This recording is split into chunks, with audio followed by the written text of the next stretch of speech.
आंगनबाड़ी सेविका और सहायिका लगातार ये दोनों न्यूज़ के कमेंट बॉक्स में कर रहे हैं कि हमेशा मुझे चयन मुक्ति करने का धमकी मिलती रहती है। हर बार मुझे धमकी दिया जाता है कि चयन मुक्त कर दूंगी अगर कमीशन नहीं दिया तो। ये अक्सर हमारे न्यूज़ के कमेंट में बहुत सारे सेविका ने कमेंट किया है।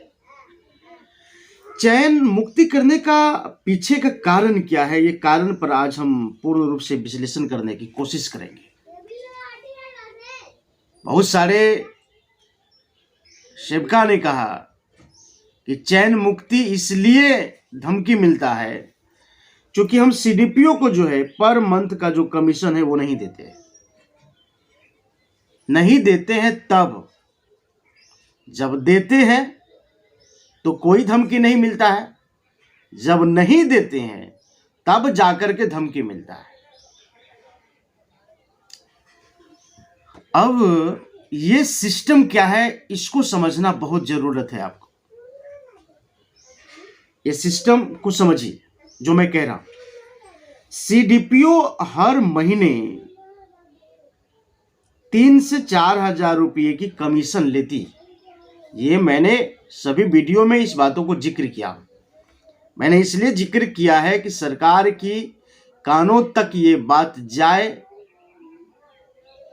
लेकिन उससे पहले बहुत सारे आंगनबाड़ी कर्मचारी ने भी कहा है कि सरकार को सब मालूम है कि नीचे से लेकर के ऊपर तक के जो कमीशन है ये जाते हैं। सच्चाई कितनी है ये तो यूएनआई की टीम या फिर मैं इसकी पुष्टि नहीं करता हूं, लेकिन जो सूत्रों के द्वारा जो जानकारी मिलता है वो हम लगातार आप लोगों के बीच अप टू डेट करते रहते हैं। लेकिन ये चयन मुक्ति की बात जो आती है तो इस बातों को लेकर के मुझे लगा कि जरूर चयन मुक्ति के ऊपर बात करनी चाहिए कि चयन मुक्ति करने का जो धमकी मिलती है या फिर सीडीपीओ के द्वारा दिया जाता है, इस पर थोड़ा सा जो है प्रकाश डाल करके मामला को समझना बेहद जरूरत है। यहां पर समझने की जरूरत है कि अगर चयन मुक्ति की अगर बात वो कर रही हैं तो क्यों कर रही हैं। ये तो क्लियर हो गया कि वो 3 से 4 हजार रुपये की पर मंथ जो कमीशन है वो मांगती। अगर वो कमीशन नहीं मिलती है तब जाकर के चयन मुक्ति की बात होती है। इसके बाद एक लाइन और यहां से निकलता है, वो कहती है कि पोषाहार का जो वाउचर है वो नहीं बनाएगी। अगर 3 से 4 हजार रुपये की कमीशन अगर पर मंथ उसे अगर नहीं मिलता है तो पोषाहार की जो वाउचर है जो वो नहीं बनाती।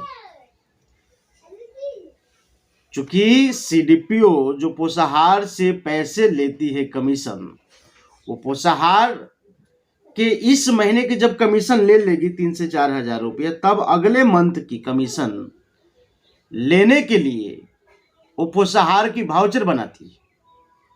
उसके बाद फिर से कमीशन लेती है और हर मंथ का यही सिलसिला होता है। यही मंथ का हर सिलसिला रहता है कि हर मंथ उससे कमीशन चाहिए। इस मंथ का कमीशन मिला फिर अगले मंथ की वाउचर बनेगी, फिर उस महीने में कमीशन ली फिर अगले महीने की वाउचर बनेगी। इस प्रकार की मामला चल रहा है। अगर नहीं मिलता है तो चयन मुक्ति का जो है धमकी देती। उसके बाद क्या है कि जब तक कमीशन मिल नहीं जाता है तब तक टॉर्चर जो है जारी रहता है। और आपको ये भी हमने बताया भी है, पिछले एपिसोड में भी कहा था कि कमीशन वसूली करने वाले या तो सीडीपीओ, अगर महिला सीडीपीओ है तो उनका हस्बैंड है, या फिर उनका ड्राइवर के बारे में भी जिक्र है।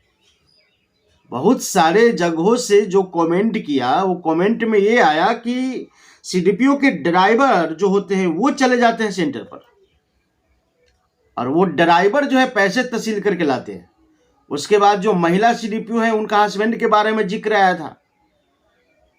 उसके बाद अगर जिन सीडीपीओ के पास साइड से एजेंट नहीं है, जो साइड से दलाल नहीं है, वो उसी क्षेत्र के एक आंगनवाड़ी सेविका के हस्बैंड को रखते हैं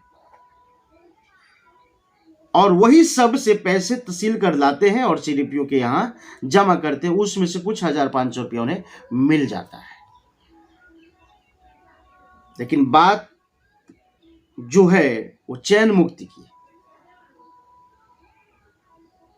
हमें क्या करना चाहिए इस पर, या सरकार को क्या करना चाहिए, यह एक बहुत बड़ी सवाल अटक गया है। अगर ये सवाल अगर आपके मन में अगर चल रही है तो मुझे लगता है कि आपको भी सपोर्ट करना चाहिए।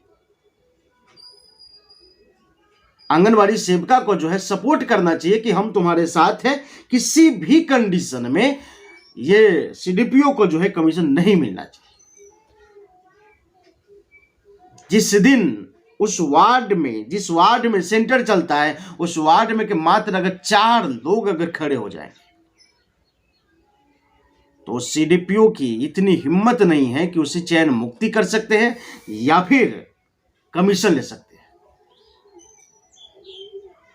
लेकिन इसमें मुझे लगता है कि आंगनबाड़ी सेविका को भी बढ़ चढ़ करके लड़ाई को लड़नी चाहिए। लेकिन सेविका को हौसला और ताकत तब मिलेगी जिस सेंटर पर वो पढ़ाती है उस सेंटर के आसपास के जितने भी सारे आम जनता है, जितने सारे बच्चे के पेरेंट्स हैं, वो सारे के सारे अगर मजबूती के साथ अगर खड़े हो तो मुझे लगता है कि ये करप्शन खत्म हो सकता है। अगर इस करप्शन को सरकार अगर नहीं खत्म करती है तो मुझे लगता है कि करप्शन खत्म हो सकता है। लेकिन जिनके बच्चे पढ़ते हैं वो लोग भी जो है पीछे हट जाते हैं, जिसके वजह से जो है काफी प्रॉब्लम होती है। और सेवकाओं को उन्हें ताकत मिलती नहीं कि वो सीडीपीओ से जो है लड़े, कमीशन की बात पर अड़े रहे कि नहीं मैं तुम्हें कमीशन नहीं दूंगा, जो मर्जी है वो कर दो। लेकिन पावर है, क्योंकि सरकारी कर्मचारी अभी तक घोषित नहीं है ना। अगर ये जिस दिन सरकारी कर्मचारी इन्हें घोषित कर दिया जाता है उसी दिन ये कमीशन की जरिया खत्म हो जाएंगे। फिर तो सेविका डरेगी नहीं, जब नहीं डरेगी तो कमीशन देगी नहीं। इन्हें जब वेतन मान हो जाएगा, पुरस्कार जब डायरेक्ट बच्चे के अकाउंट में आ जाएंगे तो फिर किस बात की कमीशन होगी।